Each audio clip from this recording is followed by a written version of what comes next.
आइए करते हैं एक बहुत ही इंपॉर्टेंट टास्क वन, जिसके आईएलटीएस एग्जामिनेशन में आने के चांसेस रहते हैं बहुत हाई।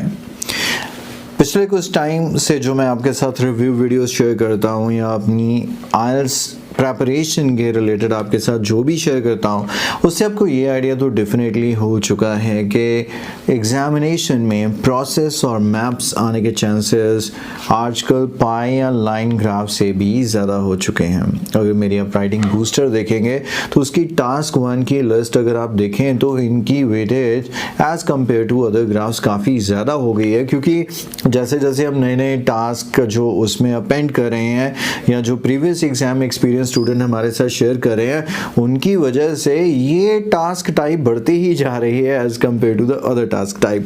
यहाँ पर बात हो रही है मैन्युफैक्चरिंग ऑफ शुगर। शुगर कैसे बनती है अपने पंजाबियों को तो कुछ ज़्यादा ही पता होगा, क्योंकि अपने पंजाब ਦੇ ਵਿੱਚ शुगर मिल्स काफ़ी ने पहला रादर ज़्यादा होंदियां सी, हुण थोड़ियां जिहियां घट गईयां ने, बट फिर भी शुगर मिल्स के अंदर शुगर की मैन्युफैक्चरिंग कैसे होती है या कैसे शुगर की मैन्युफैक्चरिंग होती है, this is what we are going to read about. यहाँ पर you can see there are 7 different steps. तो एक मैप जो होता है उसको करने का क्या तरीका रहता है। सबसे पहले जैसे टास्क 2 में हम 1-2 मिनट लगा के अच्छे से ब्रेनस्टॉर्म करके आइडियाज़ ले लेते हैं, वैसे ही इसके लिए भी आपको 1 या 2 मिनट रखने हैं। अच्छे से आपको इंफॉर्मेशन को कैटेगराइज कर लेना है, ख़ास तौर पे जब डेटा लाइन ग्राफ या अदर डिफरेंट फॉर्म्स में दे रखे हैं। लेकिन यहाँ पर आपको सारे स्टेप्स को समझ लेना है कि एक के बाद एक स्टेप क्या क्या आ रहे हैं और उस पर क्या क्या हो रहा है। फिर इसकी एक स्पेसिफिक वोकैबुलरी रहती है। In the first stage, in the next phase, once this is over, in the subsequent stage, this is followed by that। so ऐसी काफ़ी सारी vocabulary है इन particular process charts की जो आपको ध्यान में रखनी है। और जब आपने ये सारी चीज़ें आपने कंसिडर कर ली तो आपको एक ओवरऑल स्टेटमेंट लिखना रहता है, जैसे कि आपको पता ही है टास्क 1। और इनका जो ओवरऑल होता है वो बहुत इजी होता है, क्योंकि हर बार कुछ डिफरेंट सोचने की ज़रूरत नहीं है। या आप कह दोगे कि एक बहुत ही कॉम्प्लिकेटेड प्रोसेस है, या हम कह देंगे कि ये एक बहुत ही स्ट्रेट फॉरवर्ड प्रोसेस है। यस, अगर टाइम कंज्यूमिंग है, टाइम टेकिंग है, उस चीज़ को भी हम जस्टिफाई कर सकते हैं। चाहे ये एक स्ट्रेट फॉरवर्ड प्रोसेस है, बट ये काफ़ी टाइम कंज्यूमिंग है। तो आइए फटाफट से एक एक करके सारे स्टेप्स देखते हैं कि क्या क्या हमको नज़र आ रहे हैं, और उसके बाद आपको समझाने के बाद मैं आपके साथ इसका एक आइडियल सैम्पल आंसर शेयर करने वाला हूँ। तो वीडियो को पूरा देखिएगा, स्किप मत कीजिए। स्किप करेंगे तो सैम्पल आंसर ज़रूर मिल जाएगा, लेकिन लिखना कैसे है ये नहीं आएगा। तो ये अगर एग्जाम में नहीं भी आएगा ये पर्टिकुलर, फिर भी आप मेरे समझाने से ऐसे हंड्रेड्स ऑफ टास्क को हैंडल कर पाओगे। लेकिन सैम्पल आंसर को देख के सिर्फ वो सैम्पल आंसर ही समझ आएगा, उससे ज़्यादा कुछ नहीं समझ आएगा। सबसे पहले चैनल को भी सब्सक्राइब कर लो और लाइक कर देना, अच्छा लगे तो कमेंट ज़रूर देना वीडियो का। सबसे पहले आपको नज़र आ रहा है कि आपको शुगर केन्स खेतों में ग्रो होते हुए नज़र आ रहे हैं, और यहाँ पे मेंशन है 12 to 18 मंथ्स। अरे वाह, हमारे पंजाबी यहाँ पे एक साल में 2-2, 3-3 यानी कि जो फसल है वो काट लेते हैं, लेकिन it is really time consuming. 8 से 1.5 साल शुगर केन की जो है वो प्रोड्यूस होने को टाइम लगता है। उसके बाद 2 एरोज नज़र आ रहे हैं, और इसका मतलब यही है कि साइमल्टेनियसली 2 प्रोसेस हो रहे हैं, या एक ही प्रोसेस करने के 2 तरीके हैं। एक आपको नज़र आ रहा है मैकेनाइज्ड, क्योंकि मशीन का इस्तेमाल हो रहा है। दूसरा हमें नज़र आ रहा है manual, that means manually sugar canes को क्लियर एंड कट किया जा रहा है। हार्वेस्टिंग हो गई। हार्वेस्टिंग मतलब फसल को खेतों से निकाल लेना। इसके बाद हम क्या करेंगे, इसके बाद नेक्स्ट स्टेप है क्रशिंग। काफ़ी हैवी मशीन है जिसके अंदर शुगर केन जो हैं, उन केन्स को जैसे ही डालते हैं तो उसका जो जूस है वो एक्सट्रैक्ट हो जाता है। जूस को निकाल लेना, एक्सट्रैक्ट करना वर्ब होती है।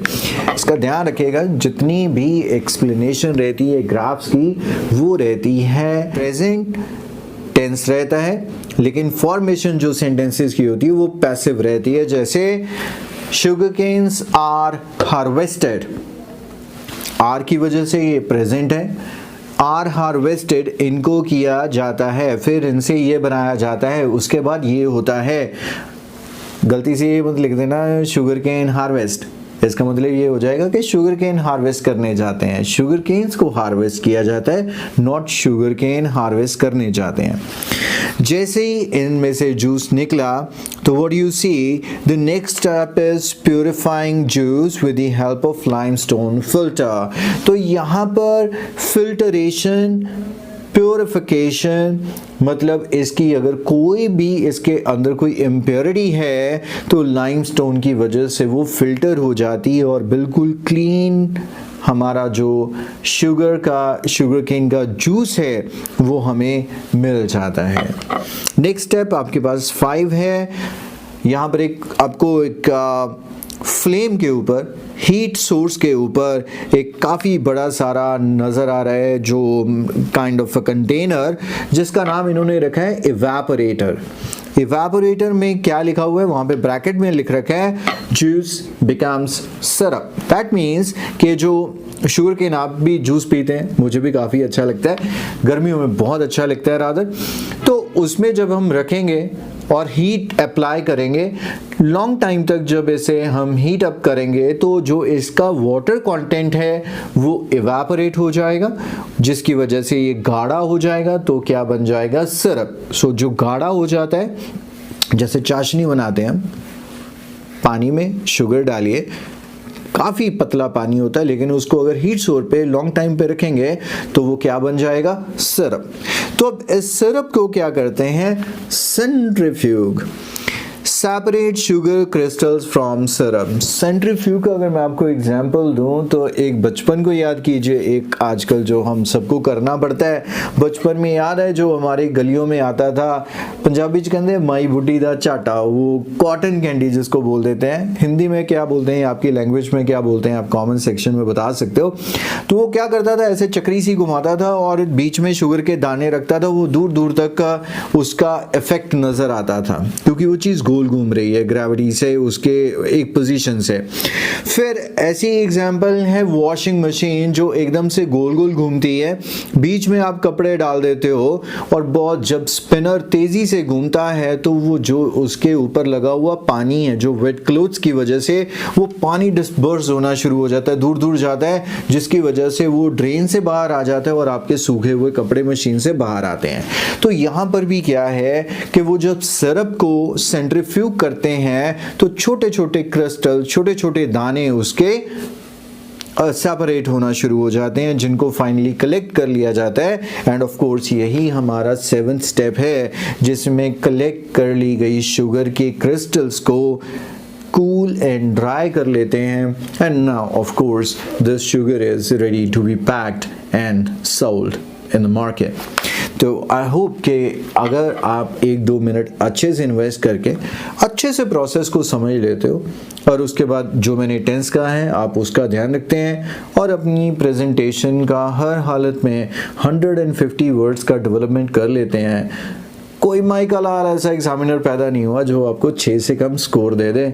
अगर कोई होगा तो मुझे बताना, बाकी आपके कमेंट्स मुझे बताएंगे कि आज का वीडियो आपको कैसा लगा। तो अभी विदाउट वेस्टिंग टाइम इसका सैम्पल आंसर चेक कर लेते हैं। अगर कुछ आप ऐसा लिखेंगे 6.5 या 6.5 प्लस, बड़े आराम से आप रियल एग्जाम में एक्सपेक्ट कर सकते हैं।